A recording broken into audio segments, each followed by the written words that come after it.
A very beautiful community. Vladimir Putin has been called absolutely crazy by President Donald Trump for bombing civilians in Ukraine. Let's look at this and then figure out what the meaning of it is, if anything, and where it leaves European security and the international system.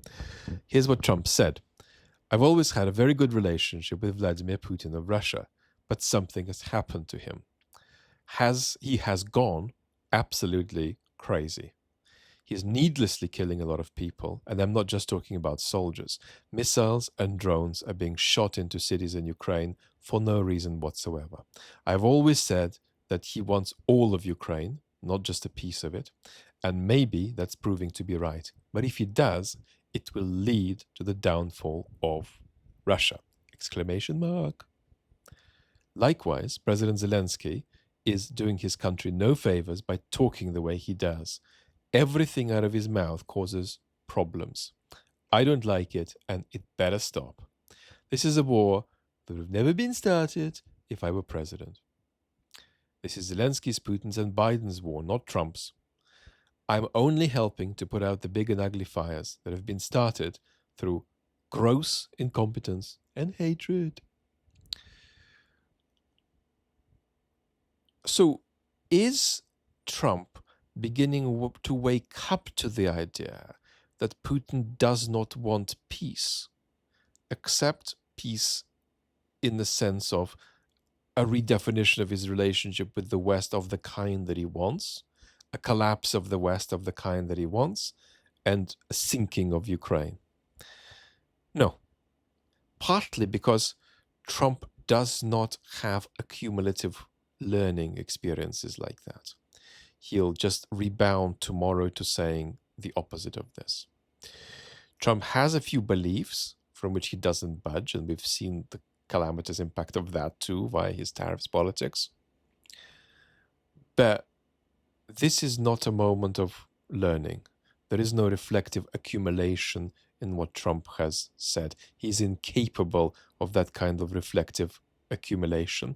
And anyway, he's straight away gone on to equally blame Zelensky and Biden.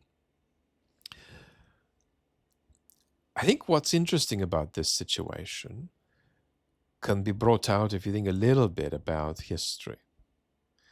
And some of you would have studied in school the concept of Europe that goes from around 1815, peaking in the 20s and petering out with the Crimean War in the 1850s. The first war to be photographed, the first war to rely on use of all kinds of modern technology like the railways. I don't want to trample on historians' toes, so let me just say this.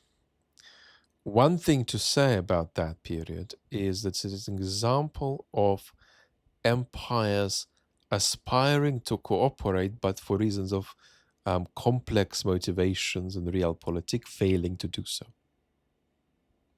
What you've got today is a situation where Trump is increasingly shifting toward Putin and Xi ideologically.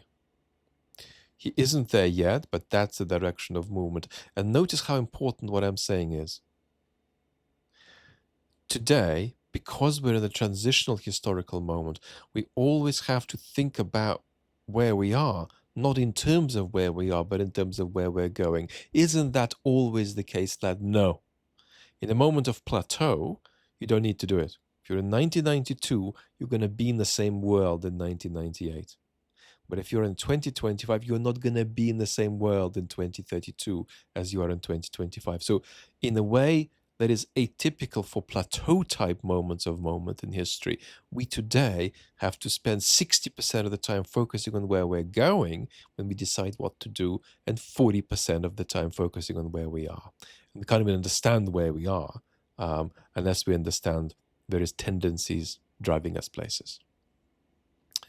So Trump's an ally of Putin ideologically and increasingly so. Moreover, Trump is ready to sell out Ukraine. Moreover, Trump is ready to sell out the Baltics.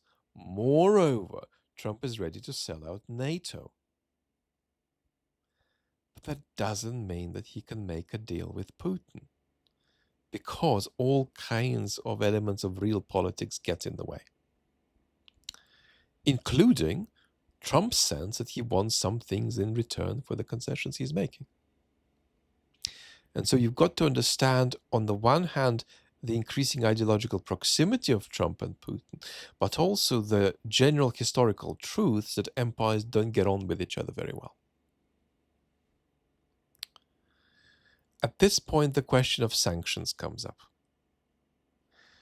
Let's put more sanctions on the Kremlin. Sure.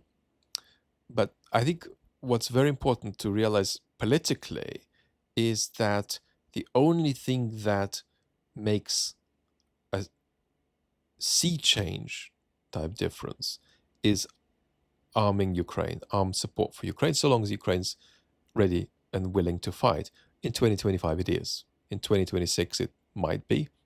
2027 we don't know. But Ukraine's ready to fight still.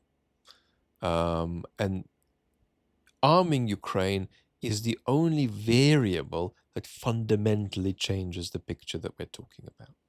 Everything else matters, but unless that's included too, we're not actually having a serious conversation about challenging the picture we've got before us. The next thing that arises is a question about Europe's subjecthood. Europe's capacity for strategic collective action. Because in the medium term, Ukraine's well-being and survival is dependent on Europe's capacity for collective action. And Europe's capacity for collective action is dependent on Europe's capacity to ward off the rise of authoritarian populism at the ballot box. As always, domestic and foreign policy are linked.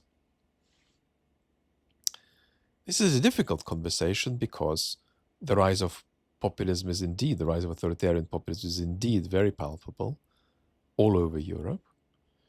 And the sclerotic decline of the European Union is also palpable and inevitable. One thing that all of this mess and sclerosis and decline has left us with is still, over 3 years into the war, a collective failure on the part of the West to realize that appeasing Putin leads to escalation. But again, we can't realize that until we wake up into a capacity for collective action. We can't wake up into a capacity for collective action because that's always secondary to democratic stability, something we're losing at home. And as a result, we're reverting to a kind of magical thinking idea whereby European leaders are hoping that the Russo-Ukrainian war just somehow fizzles out and goes away. Can't we just close our eyes and hope that we come back to December 23rd, 2022, even though that's not when the war started. The war started in 2014, became full scale in Feb 2022.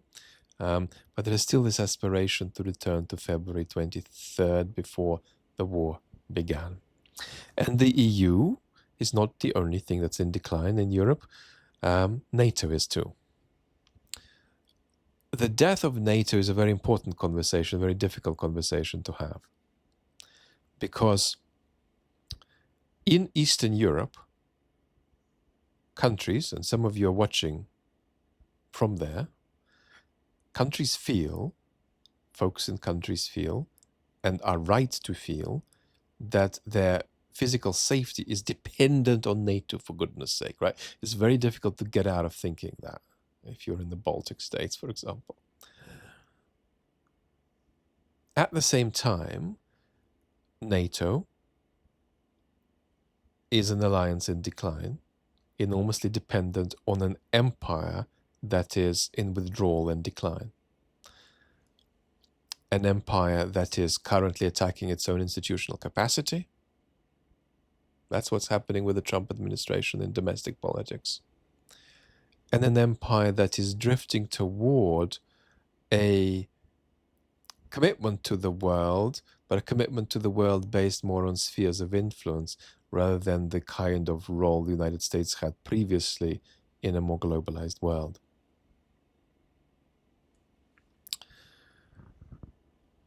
The problem is that if you wave a magic wand, having admitted that NATO is in decline, and disappear NATO tomorrow, chaos will result. Ukraine will be much less safe. East European states will be much less safe. European security will be very negatively affected. So we have to balance two things at one time.